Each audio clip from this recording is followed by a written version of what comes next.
Hello. Welcome to Chat with Chris and Pat. Yes. Day 41. We were talking about, I know, right?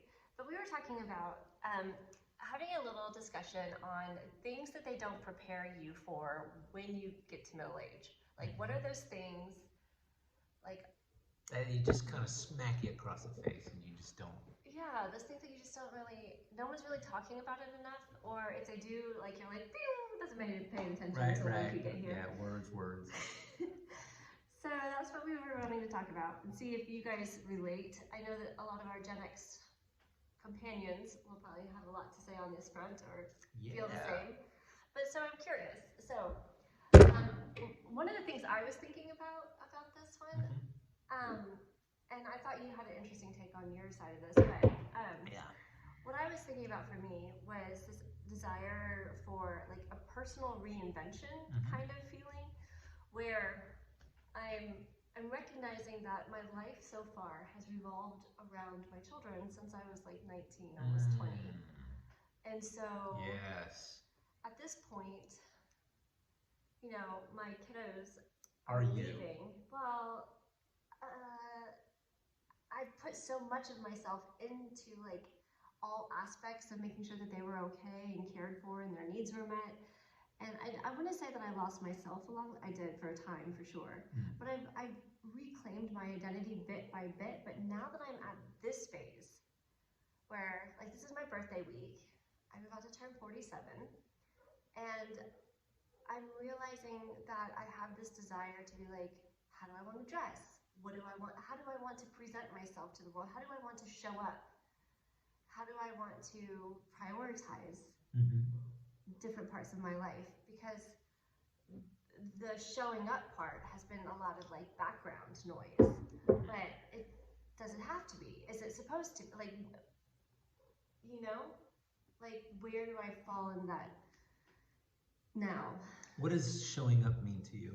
That's a good question. So for me, it means like when I get dressed, how am I presenting myself and like how am I holding myself? Because my clothes, for better or worse, they help me feel like myself. They empower you? They feel empowering or disempowering, right? Like if I'm wearing like funky clothes all the time, I just don't feel as motivated.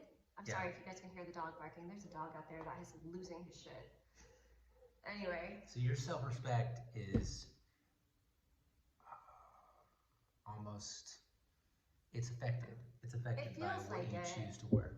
Now, in astrology, I have Sun in the first house, so I'm not sure. I have a feeling that has something to do with it because first house is all about appearance and like how you're showing yourself to the world. And that's my Sun, and so I'm like having a lot of identity around presentation.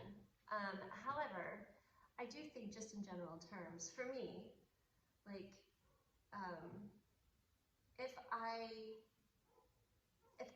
I feel off, like if I'm, for example, a soccer mom, you know, dressing soccer mom, but I'm no longer vibing with that, like that's no longer how I see myself or feel about myself, then it feels like fake.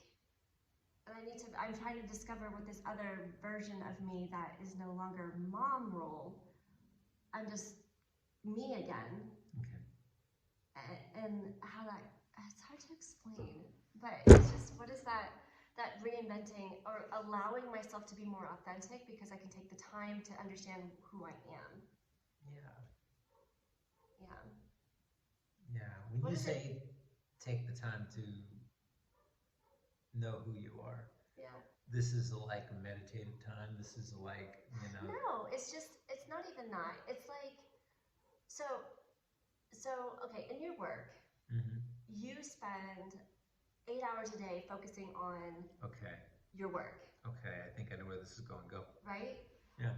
My 24 hours a day, okay, maybe not 24, that's a bit extreme because I don't dream about them. Well, sometimes I do dream about my children, but most of my waking life, it's not just about 8 hours a day. It's like all the time I'm awake has been about managing the home, making sure everything is running smoothly, making sure everybody has what they need, and making sure that, like, because we homeschool, like, how are they doing with, how am I offering them the opportunities they need? How am I supporting them in their individual like self-discoveries? And so it's the amount of mental space that my children are taking up has dwindled. Okay. Because we had 6. Right. So there's so many to think about. There was no, and then our relationship. Yeah. Right? And so the amount of mental effort has gone from yay big that I can't even measure it, down to like, I don't know, like this.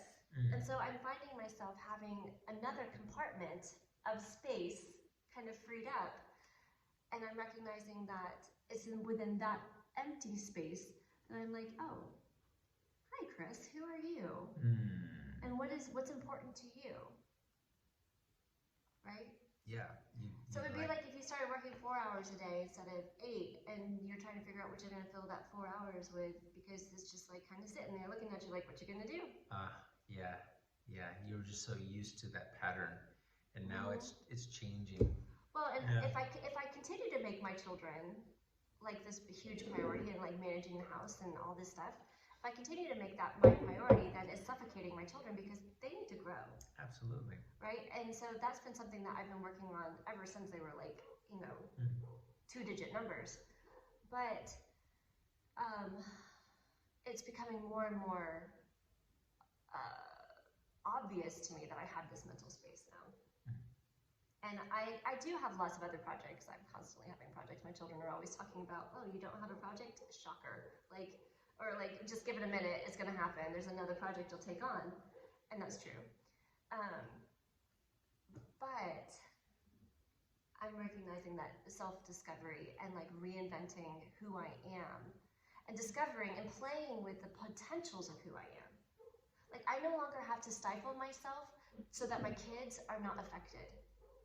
Like, and that's a really big piece for me, because I have always been kind of an out-of-the-box thinker, and I've had to play by the rules so that my children did not have the consequences of having the weird mom, or they weren't ostracized because I believed a different thing than their peers, particularly in a homeschool setting. Yeah. So like not rocking the boat was a really big thing, and like just, going on to get along kind of thing. Yeah.